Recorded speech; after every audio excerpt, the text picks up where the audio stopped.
Il s'appelle Stéphane Vedovato-Mauge, il est le fondateur de Art Poolcover. Art Poolcover, c'est la World Company, c'est véritablement The World is Flat, au sens de Thomas Friedman, l'éditorialiste du New York Times. Tout est mondial, le management est mondial. Il a un de ses associés qui est à Phuket en Thaïlande, un autre à Hong Kong, lui il est à Paris, il voyage tout le temps. Le business est totalement mondial, vous allez voir ce que c'est. Le business, c'est de la fabrication et de la vente de couvertures pour l'hiver, pour les piscines, haute sécurité. Et alors, on pourrait se dire, bon, des couvertures pour les piscines, ok, seulement il y a des motifs absolument incroyables sur ces couvertures. Vous pouvez avoir un green de golf, vous pouvez avoir une forêt, vous pouvez avoir un damier de Formule 1, vous pouvez avoir un graffiti urbain, vous pouvez avoir un mur de pierre, une plage de sable, enfin voilà, c'est époustouflant. Et en plus, désormais, elles sont personnalisables, donc on peut imaginer qu'on peut mettre tout ce qu'on veut dessus. Par exemple, le logo de la BFM Academy ou de BFM Business. Et puis évidemment, les idées vont au-delà, comme toujours, il y a toujours le coup d'après. Le coup d'après, c'est notamment cette technologie qui a été déclinée pour faire des grandes couvertures de revêtements, notamment par exemple pour ravaler un immeuble, et ça c'est plus du B2B. Et puis ils viennent de décliner dans une version retail plutôt, cette technologie pour une activité de sac, Art Bag Power, je crois que ça s'appelle, il nous le confirmera. Ils ont vu le jour en 2011, ils sont 15 dans l'entreprise, la production est à Phuket, le siège est à Hong Kong. Le siège est à Hong Kong. Et ils attendent 5,6 millions d'euros de chiffre d'affaires à l'horizon de l'exercice qui débute et qui s'achèvera en juin 2014. Stéphane Vedovato-Mauge se déplace partout dans le monde pour Art Poolcover. Mais ça ne l'empêche pas de trouver un équilibre avec ses enfants. Moi j'ai la chance d'avoir des enfants qui sont bilingues à 4 ans et 8 ans. Grâce à ça, donc je trouve que c'est vachement bien. Donc non, c'est une question d'organisation. Des conférences Skype 3 fois par jour avec ses deux associés, un basé à Phuket et un à Paris, Éric Billard, qui apprécie les qualités de son ami de 20 ans. Fonceur, bon décisionnaire, voilà. Il appuie bien aussi sur toutes les idées en général, voilà, un bon support idée. Son inspiration d'entrepreneur, Stéphane la puise dans les autres cultures. C'est un voyage qui lui donne envie de monter sa première boîte. Je suis revenu de Bali, j'ai posé mes affaires à Paris, je suis reparti à Bali dans la foulée, j'y suis resté, j'ai monté une entreprise que j'ai réinstallée en France, que j'ai installée au Canada par la suite. Stéphane est d'ailleurs tombé amoureux de la belle province où il a vécu 13 ans. Il y a rencontré son ami avocat Luc Dehaye, bâtonnier de Montréal. Stéphane est toujours à trouver une nouvelle idée pour améliorer son produit et pour, comme on dit là à Montréal, to think outside of the box. Quelqu'un a décidé de commercialiser un produit d'une certaine façon, il va essayer d'en trouver une meilleure. Pour Art Poolcover, en tout cas, il y a un avant et un après BFM Academy. Donc on a un foison de CV qui nous arrive, on a des demandes de prise de participation au sein du capital, donc indéniablement ça nous a mis sur la map différemment. Voilà, j'accueille au studio Gabriel, en direct donc pour cette finale de la saison 8 de la BFM Academy, monsieur Stéphane Il me faudra un an pour réussir à prononcer son nom, il s'appelle Stéphane Vedovato-Mauge.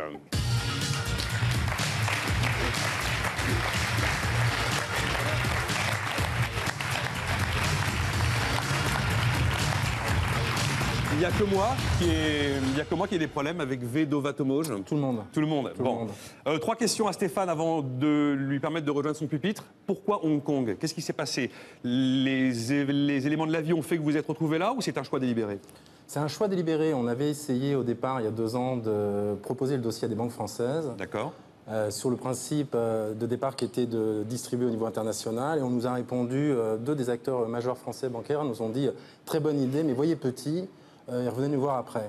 Donc comme on avait une expérience antérieure, on s'est dit ok, très bien, on va pas perdre de temps, une start-up ça doit réagir vite, on a été à Hong Kong. La deuxième raison, c'est que le bassin d'essai qui était pertinent pour nous, c'était la Thaïlande. C'est un endroit laboratoire incroyable, donc il y avait une vraie volonté à partir de là d'aller là-bas. Vous vous considérez comme un distributeur ou un industriel qui fabrique? On est industriel avant tout, et on distribue. D'accord.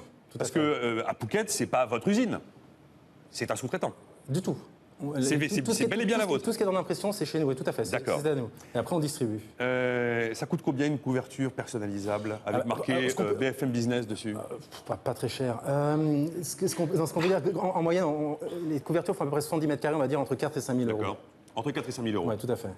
Et Stéphane, nous allons commencer tous les deux. Votre laboratoire, Stéphane, ça a été Phuket et Hong Kong. Oui. Et vous disiez que si ce laboratoire était positif, vous pourriez vous réinstaller en France. Alors, après 1 an d'activité, êtes-vous rentable? Et quand allez-vous vous réinstaller en France avec une unité de production? Alors, on est rentable. nous installer en France. Alors là, pour le coup, je vais faire une petite aparté. Je vais remercier BFM. On avait un vrai problème de dynamique commerciale en France pour une question de culture. On arrive avec un produit qui est un peu hors habitude. Et depuis 15 jours, c'est simple, on considère que BFM Academy est une sorte de label de qualité parce que c'est devenu en puissance. Donc on a des demandes de France. Mais pour répondre très sérieusement, la vérité première qu'on avait, c'était d'avoir un centre de production à Phuket, d'en installer un second par la suite en Amérique du Nord et un en Europe. Aujourd'hui, est-ce que ce sera la France ou ailleurs? Il faut que le marché puisse répondre aussi. C'est-à-dire qu'il faut commercialement, si vous voulez, qu'il y ait une correspondance directe entre notre offre et le marché. Produire à Phuket ou en province, en France, c'est le même budget, c'est le même prix? Pas du tout. Pas du tout. Et ça serait aussi rentable alors à Paris, enfin en France? Mais ça pourrait l'être si le volume l'était. C'est-à-dire que si j'ai un centre de production, 2 centres de production, 3 centres de production, je peux en avoir un qui soit moins rentable et qui est équilibré par les 2 autres. Et je ferai des économies certaines sur un certain nombre de paramètres. C'est-à-dire que plutôt que d'importer un certain nombre de matières premières, parce que je ne travaille qu'avec des partenaires français ou des fournisseurs français ou belges, plutôt que de faire de l'importation à l'autre bout du monde, si vous voulez, j'aurai inévitablement des économies d'échelle totalement pertinentes. Donc on s'y retrouverait inévitablement. Faut-il encore que le marché puisse être suffisamment pertinent ici? Depuis un an, combien de couvertures avez-vous vendues dans le monde? On a vendu un peu plus de 630 couvertures manuelles. Et géographiquement, elles se répartissent comment ces ventes? C'est 70% sur l'Asie et 30% sur l'Amérique du Nord. D'accord. Alors, je crois il y a un reliquat sur la France, etc., mais qui n'est pas à prendre en considération aujourd'hui. D'accord. Une couverture au mètre carré, ça coûte à peu près 75 € du mètre carré? Tout à fait, hors taxe. Oui. Hors taxe, avec tous les accessoires pour la fixation? Avec tous les périphériques confondus. Pas la pose? Non, du tout. Et par rapport à une couverture non décorée, quelle est la différence de prix? On va dire il y a 70% plus cher. 70% plus cher. Sauf qu'au niveau de l'offre, si vous voulez, on fournit, nous, un service avec tout est inclus. C'est-à-dire que lorsque vous achetez sur Art Pool Cover, d'abord, vous achetez du sur-mesure. C'est-à-dire que vous allez décider de ce que vous voulez, c'est du sur-mesure. Dès lors, vous passez votre commande, 15 jours après, vous êtes livré chez vous, où que vous soyez dans le monde, au même tarif. Donc, et qui installe, le propriétaire? Souvent, les entreprises qui entretiennent les piscines. Voilà, donc on travaille avec ces gens-là. D'accord. Donc 600 couvertures vendues, 75 € le mètre carré, chiffre d'affaires de 2 millions, je crois bien. Oui, un peu plus. Vous êtes rentable? Vous venez de partager des chiffres avec nous? Quel est votre niveau de rentabilité? On est très rentable. Je ne peux pas vous dire plus, je ne vais pas non plus confier tous mes secrets. On est très rentable. C'est une société qui a été montée en fonds propres. C'est une société qui n'a aucun financement. C'est une société sur laquelle on s'est interdit aujourd'hui de faire rentrer du financement, du cofinancement. Donc on est rentable. D'accord. Et on est capable de la développer de façon totalement personnelle. Ouais. Une dernière question.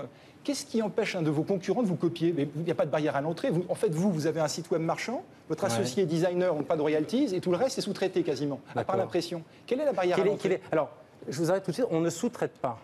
Soit on fait l'intégration verticale, soit on a monté du partenariat associatif. Ça aussi, c'est une chose qui serait intéressante à développer en France. C'est-à-dire qu'on travaille avec des structures qui ont des compétences qui ne sont pas les nôtres, et on va mixer les compétences, si vous voulez, et à la fin, on va redistribuer, on va repartager une certaine partie des chiffres d'affaires.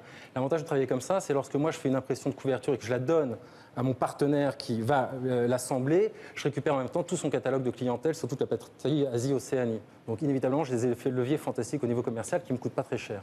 J'ai fait un faux achat chez votre partenaire de distribution français. Bon, il m'a dit c'est très bien, on peut marcher dessus, c'est très sécurisé, c'est joli. J'ai pas encore beaucoup de demandes, j'ai pas encore beaucoup de clients en France, mais ça va venir. Alors, je vais vous parler de Messéo. Messéo, c'est un vendeur sur Internet.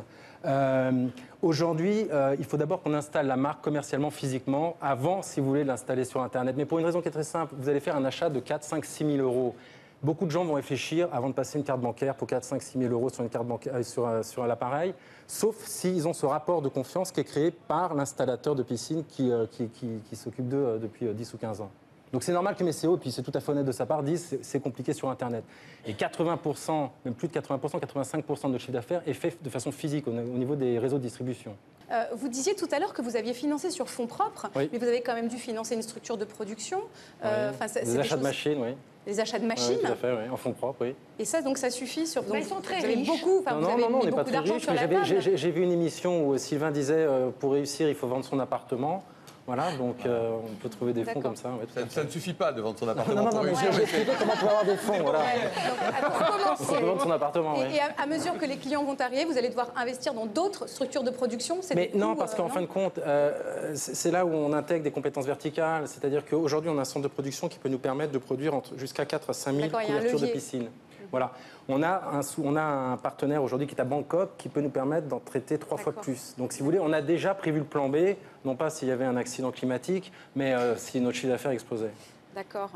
Sur le site, je vous ai déjà un peu cuisiné la dernière fois. Hein. Je disais que pareil, il va falloir investir, il va falloir faire quelque chose qui est à la hauteur. Vous êtes sur une cible CSP+, il faut faire un beau site. Ouais. On vous a écouté parce qu'il a changé depuis hier soir. Donc si vous y allez dessus, il est totalement modifié. Et Sylvain, généralement, qui est en direct, voilà. Donc voilà.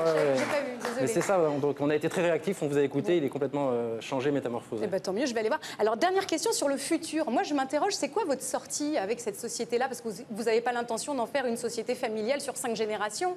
Non. Vous voulez la vendre, vous voulez l'introduire, enfin, c'est quoi la suite? L'objectif aujourd'hui, c'est le marché sur lequel on travaille est un marché monstrueux.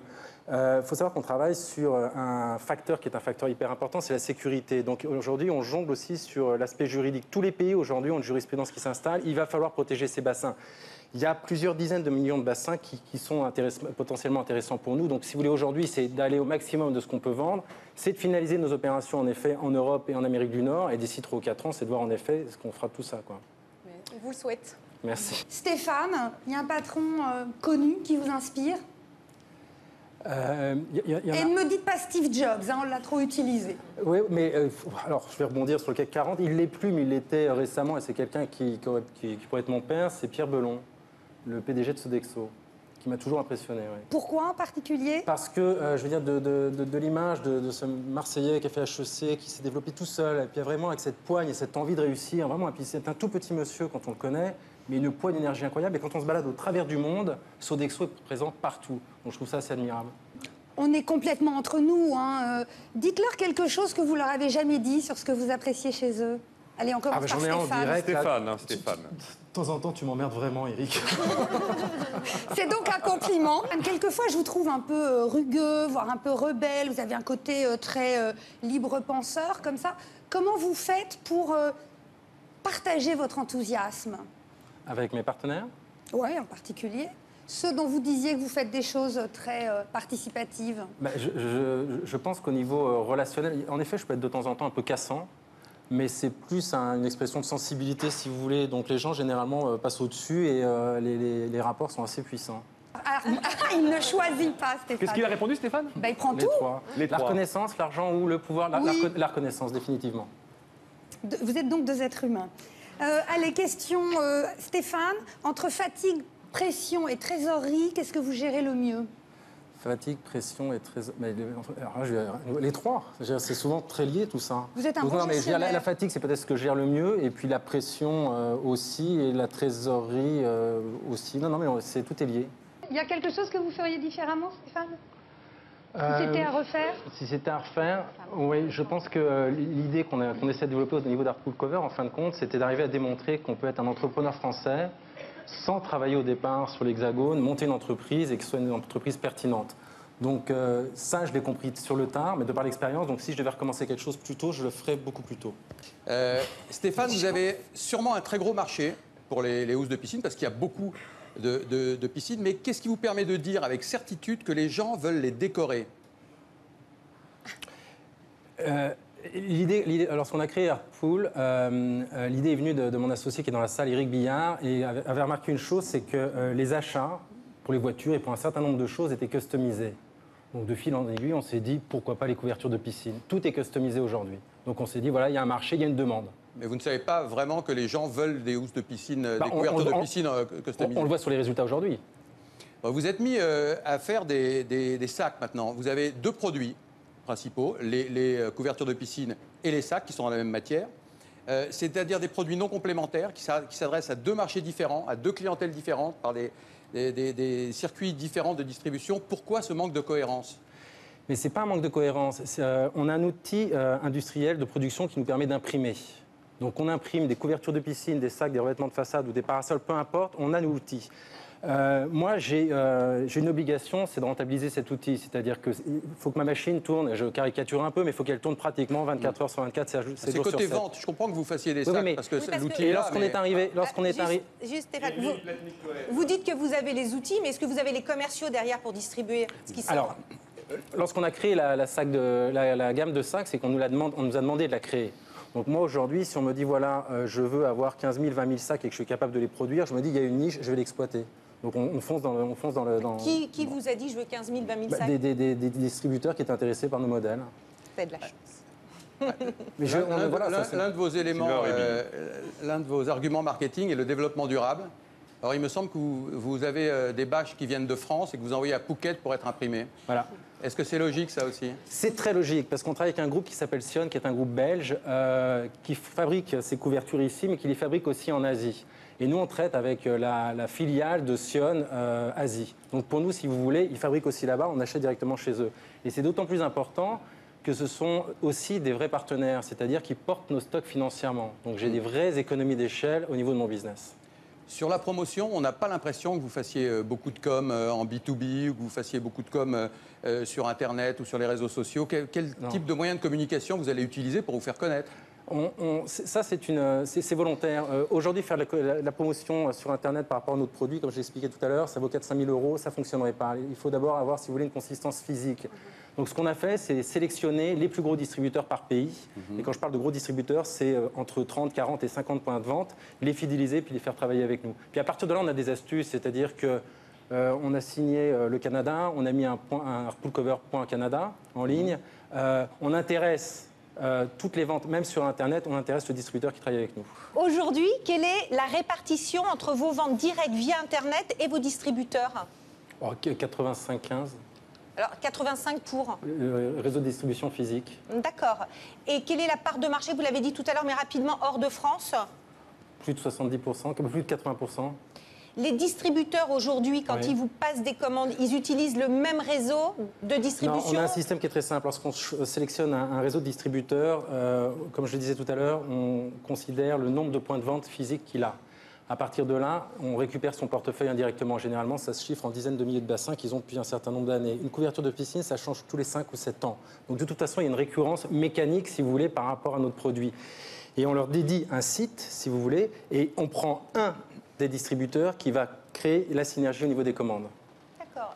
Et vos distributeurs, aujourd'hui, c'est combien de distributeurs répartis dans le monde entier? Ça va assez vite parce qu'on a ouvert le Point Canada, on a ouvert Dubaï, on a ouvert Maroc, on a ouvert l'Australie, on ouvre les États-Unis la semaine prochaine, tout ça en l'espace de 5 mois. Et vous avez Donc on a un produit qui est vraiment porteur, mais on a un produit qui est porteur déjà physiquement. C'est-à-dire quand vous le regardez sur le site, ça se remarque. Sylvain Riby. Vous avez le même prix pour tous les distributeurs, il me semble?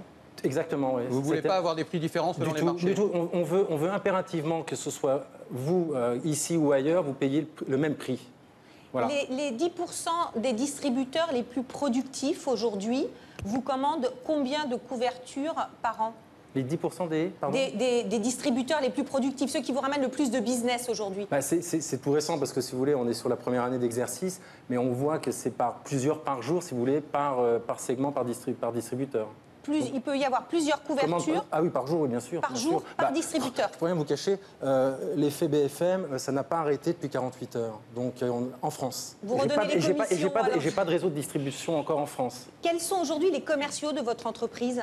On n'a pas de commerciaux. Nos commerciaux, ce sont les distributeurs avec lesquels on travaille. Alors, les commerciaux qui vont voir les distributeurs? C'est moi. Tout seul? C'est mon job, oui, tout à fait. Donc si un jour, pour une raison ou pour une autre, vous êtes remplaçable, vous n'êtes pas remplaçable, vous avez des collaborateurs? C'est tout le problème des PME, si vous voulez, c'est d'arriver à être autoporteuse un jour. Donc on est dans une phase de croissance. L'un de mes objectifs aujourd'hui, c'est de rendre cette structure autoporteuse, faire en sorte que les associés, un jour, puissent être en fin de compte remplacés. Oui, tout à fait. Un peu moins d'une minute, Evelyne. Comment vous les motivez, ces distributeurs? Ils ont un taux de commission, si vous voulez, qui est un taux de commission fixe, qu'il soit à Dubaï, aux États-Unis ou peu importe. On leur apporte tout, si vous voulez. Ils ont les PLV, etc. Ils ont accès à un site. En fin de compte, ils ont un effort qui est un effort minimum, c'est de travailler sur leur portefeuille et de faire la promotion de nos produits. Mais en plus de ça, tout ce qui est dédié à la vente, par exemple au Canada ou à Dubaï, qui arrive sur le site, le chiffre d'affaires général du site est redistribué aussi avec ces distributeurs-là. Donc, si vous voulez, c'est une sorte de carotte qu'on leur donne en plus. Et ça, je peux vous promettre que ça les motive énormément. Oui, non, mais humainement, c'est quoi votre relation à vous avec ces distributeurs? Moi j'ai une relation avec le CEO, la personne qui gère, si vous voulez, les groupements d'achat des distributeurs. Je ne les connais pas personnellement. Oui, j'ai une piscine, et en plus, je vais vous dire, j'ai une piscine, et il se trouve que pour des raisons variées, j'ai la vue sur la piscine, et qu'en effet, cette bâche que j'ai actuellement m'agace. Et j'ai vu votre site internet qui est vraiment formidable, ça donne envie Votre boîte là, en 2 mots, votre boîte, qu'est-ce que c'est? J'aime bien la piscine, Je trouve que c'est formidable, hein, les chauffeurs. Je trouve que c'est une super bonne idée. J'aime bien la piscine parce que là, il y a vraiment une innovation. On la trouve, c'est vraiment une idée de génie. Et voilà, j'adore votre bâche de piscine.